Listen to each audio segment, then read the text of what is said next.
மலையில் போதித்ததை முடித்த பிறகு இயேசு கிறிஸ்து மலையிலிருந்து கீழே இறங்கி வந்தார். அவர் பேசிய வார்த்தைகள் மக்களின் மனங்களை மட்டும் தொடவில்லை, அவருடைய செயல்களும் அந்த வார்த்தைகளுக்கு சாட்சி சொல்லத் தொடங்கின. அந்த நாட்களில் ஒரு ரோமா சேனை அதிகாரி இயேசு கிறிஸ்துவை அணுகினார்.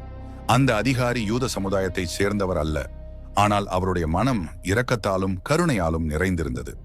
அவர் தன்னுடைய ஊழியக்காரன் வீட்டில் கடுமையாக நோயுற்று படுத்திருக்கிறான் என்று கூறி அவனுக்காக இயேசு கிறிஸ்துவிடம் பணிவுடன் வேண்டினார். இயேசு கிறிஸ்து, நான் வந்து அவரை குணமாக்குவேன் என்று சொன்னார்.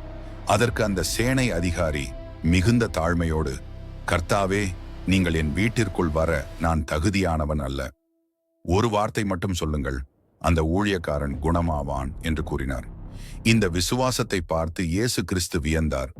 அவர் அருகில் நின்ற அனைவரிடமும், இத்தகைய விசுவாசத்தை நான் இஸ்ரவேலில் கூட காணவில்லை என்று சொன்னார். அந்த நொடியில் அந்த ஊழியக்காரர் குணமடைந்தார். அந்த நாளில் மக்கள் உணர்ந்தது ஒன்று: இயேசு கிறிஸ்துவின் அதிகாரமிடத்தால் கட்டுப்படாதது, அவருடைய வார்த்தையிலே உயிரும் வல்லமையும் உள்ளது.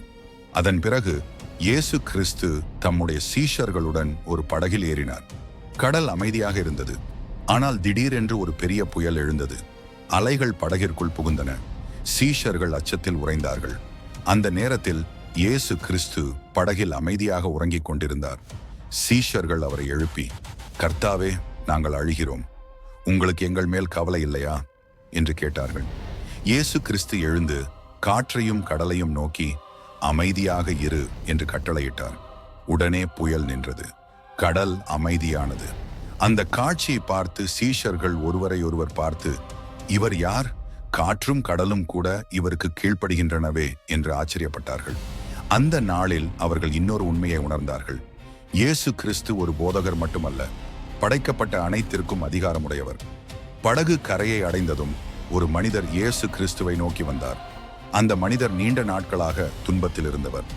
தீய ஆவிகளால் கட்டப்பட்டிருந்தார். மக்கள் அவரை சங்கிலிகளால் கட்டியும் கட்டுப்படுத்த முடியவில்லை. இயேசு கிறிஸ்து அந்த மனிதருடன் பேசினார். அவர் ஒரே வார்த்தையால் அந்த மனிதருக்கு விடுதலை அளித்தார். சில நேரத்திற்கு முன்பு அமைதியின்றி அலைந்த அந்த மனிதர் இப்போது சாந்தமாகவும் தெளிவான மனத்துடனும் உட்கார்ந்திருந்தார். ஆனால் அந்த ஊர் மக்கள் அந்த அதிசயத்தை பார்த்தும் பயந்தார்கள். அவர்கள் இயேசு கிறிஸ்துவை அந்த இடத்திலிருந்து போய்விடுமாறு வேண்டிக் கொண்டார். அங்கே ஒரு உண்மை வெளிப்பட்டது: சிலர் விடுதலைக்கு பதிலாக தங்களுக்கு பழகிய வாழ்க்கையையே தேர்வு செய்கிறார்கள்.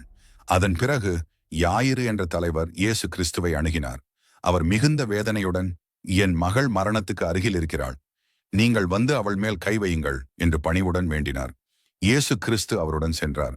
பாதையில் 12 ஆண்டுகளாக இரத்தப்போக்கால் அவதிப்பட்ட ஒரு பெண் மக்கள் கூட்டத்திற்குள் இருந்து இயேசு கிறிஸ்துவின் ஆடையை தொட்டாள். அவள் மனத்தில் சொன்னது ஒன்றுதான்: ஒரு தொடுதல் போதும். அந்த நொடியில் அவள் குணமடைந்தாள். இயேசு கிறிஸ்து நின்றார். அவளை அழைத்தார். அவளை அவமானப்படுத்தவில்லை. அவளை மதித்து, உன் விசுவாசம் உன்னை குணமாக்கியது என்று அன்போடு சொன்னார். அந்த சமயத்தில் யாயிருவின் வீட்டிலிருந்து செய்தி வந்தது: மகள் இறந்துவிட்டாள். ஆனால் இயேசு கிறிஸ்து, பயப்படாதே, விசுவாசம் கொள் என்று சொன்னார். வீட்டிற்குள் சென்று அந்த சிறுமியின் கையை பிடித்து, எழு என்று அழைத்தார். அவள் உயிருடன் எழுந்தாள். அந்த நாளில் அனைவரும் புரிந்து கொண்டது ஒன்று: இயேசு கிறிஸ்து தாமதமாக வந்தாலும் அவர் செயலில் ஒருபோதும் தாமதமில்லை. இந்த எல்லா நிகழ்வுகளுக்கு பிறகு இயேசு கிறிஸ்துவின் செயல்கள் அவரை பின்பற்றுவோரின் விசுவாசத்தை வலுப்படுத்தின. அதே நேரத்தில் எதிர்ப்புகளும் மெல்ல அதிகரிக்க தொடங்கின. அங்கேயே சிலுவையின் நிழல் மெல்ல தென்படத் தொடங்கியது.